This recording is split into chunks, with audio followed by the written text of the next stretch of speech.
In the darkest Middle Ages of Berserk, they spoke of a devil, demons, spirits, god hands, but today we just call it neurosis. What? To basically excuse the idea and realities of evil. Now in the Berserk series, we know that it is a very dark series, but there is a theme that keeps getting repeated over and over again, and that is the idea of evil, which could summarize a lot of characters' actions in the Berserk series, but most famously known is Griffith. So let's discuss the origins and the ideas of evil. Also, be sure to hit that subscribe button. You know we're trying to grow this channel and it really helps out a lot, and I really appreciate you guys. In the Berserk series, the idea of evil is basically a primal entity residing in the abyss. It is responsible for the fate of humanity, acting on the species' collective desires. The idea of evil describes a grotesque, sinister side of the unconscious mind. For we have never really come to grips with it, and consequently it has remained in its original savage state.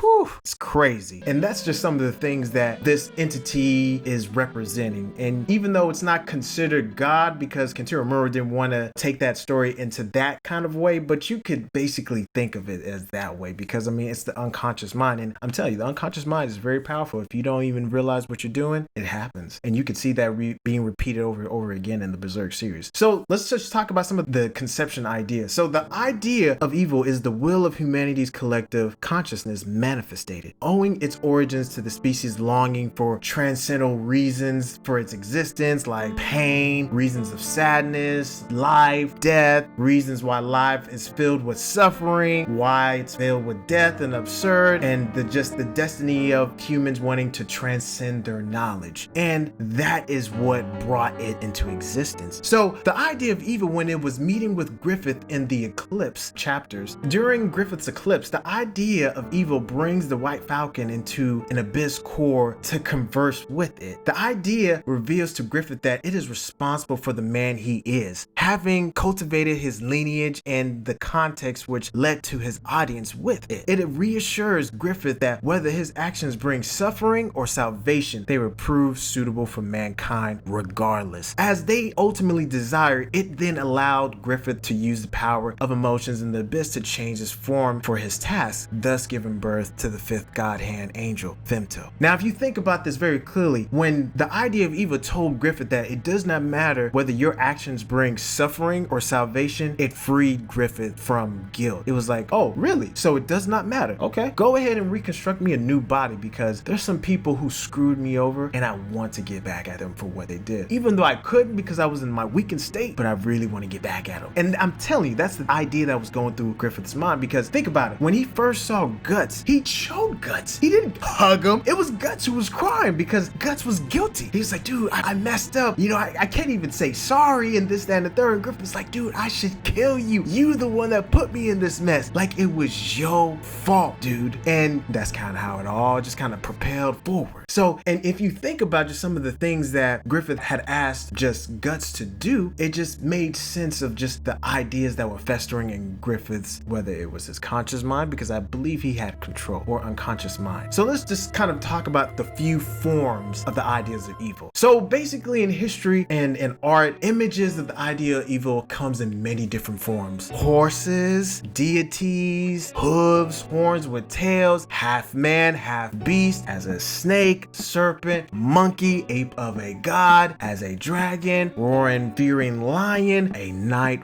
raven. Whew, we talking about Griffith right there. A black eagle, also Griffith. Leviathan as a goat, shapeshifter, aerial spirit. Man, that's Griffith right there. Angel of light, Griffith again. So the art of the Middle Ages and the Renaissance was kind of like these were the depictions of evil, and you can see this throughout the Berserk series. And you can see this being depicted throughout the Berserk series, from the moth girl to the monkey demon or the ape demon that was basically about to, you know, rape Casca, and also that embarrassed Griffith. I mean, different, and then the possessed horse. I mean, come on, these themes keep going on and on. Again, we're talking about Femto. I mean, Zod the Immortal. All these different things that are being played out. The five god hands. You know, all these things are being depicted throughout the series. And these are just the different forms that they come in. And that's basically what I'm describing to you, is these different forms terms of the ideas of evil. So let's just kind of talk through some of the qualities. Looking at it through a psychological lens, the idea of evil has this autonomous personality which is greater than the man's conscious and greater than his will.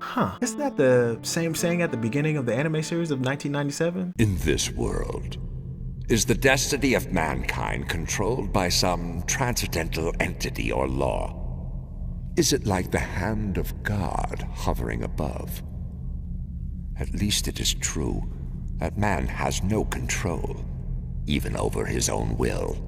Pretty similar. As the animal side of the libido, the idea of evil is the part of the psyche which has not been assimilated to the consciousness. And while it may be wonderful and ingenuous to us, it's one of these creativities that are being cooked up. So let's give some concrete examples in the Berserk series. So people who have come into contact with people who have given them the Bailet, and they say, you know, this wonderful technology can bring you all that you desire. All it costs is one small fee, your soul and a few other people. But I promise you, life will be as fantastic as you want it to be. And they're prying off of people's weak mind that, man, life is so messed up and I wish I could change it. I hate it. Like, why is it this way? Like for the instance, for that girl that was a moth. I mean, they're preying off of their circumstances, and given the Bailet, anything is better than being in their current circumstance. So they'll sacrifice everything. And Griffith is no exception. I mean, would you want to be a battered and bruised ex-leader of the Band of the Hawk that can't move, can't pick up a sword, can't do anything? What's better? Keep your crew that basically won't be able to serve you as well, or to start all over and sacrifice and do it all over again? And that was an easy decision for Griffith, because that idea already was in his mind, like, I will do anything for my dream. It does not matter. I will sacrifice everybody. So what happens when people are unconscious of the idea of evil versus people who are conscious of the idea of evil? Well, for those who can acknowledge they have a choice to be free and manage that energy and not be controlled by the idea of evil. In the case of Griffith, who has mastered this beautifully, and others like Zod the Immortal and a few other people in the series, they are not binded by this unconscious mind of like this, oh, I feel bad, why do I have these thoughts? They're like, oh yeah, I'll tap into it, I'll use it all day, does not matter. And others that don't acknowledge it become delusional, and it begins to take over very slowly and gets bigger, causing them to do something that they weren't expecting to do or wanting to do. So examples are like Guts, getting mad at Casca and choking her out, and 2 attempts on pushing up on her. And another one is Fernice. I mean, her being like, oh, I'm this good person, this, that, and the third, but really you are a thought. And at the end of the day, you've been suppressing that. And that's why a spirit came over, take over, and like exposed all of that. And that was pretty clear. And you keep seeing these things being played out throughout the Berserk series. And eventually she's going to have to come to terms with that, because if she doesn't, listen, it's going to bleed out in different ways. So the idea of evil is in all of us. There is no denying that. But if we were honest with ourselves, we must admit we do criticize others, projecting our inner idea of evil out on those with the hooks to carry them. We do get puffed up when we fail to recognize our own idea of evil with dire consequences. But not to be aware of having the idea of evil, you declare that part of your personality to be non-existent, not even there. Then it enters in the kingdom of non-existent, and then it swells up in the abyss and takes an enormous proportion. When you don't acknowledge the idea of evil, that you have these qualities, these characteristics, you are simply feeding into the idea of evil. So one thing that is pretty clear in the Berserk series is that there are those who choose to feed into the idea of evil and have no control of it, and those who do feed into the idea of evil but have control of it, and then there are those who are unaware and they sit in the middle of the abyss. So that is why the idea of evil comes from and why it exists in all of us. Let me know if you agree with me or disagree. We could talk about this in the comments below. If you're looking for some of the most amazing content, Mastermind Comics in the building can get you what you need. Be sure to like, subscribe for more content from us. Also, go watch Casca Enjoyed It Part 2 while you're on this channel. You know you want to.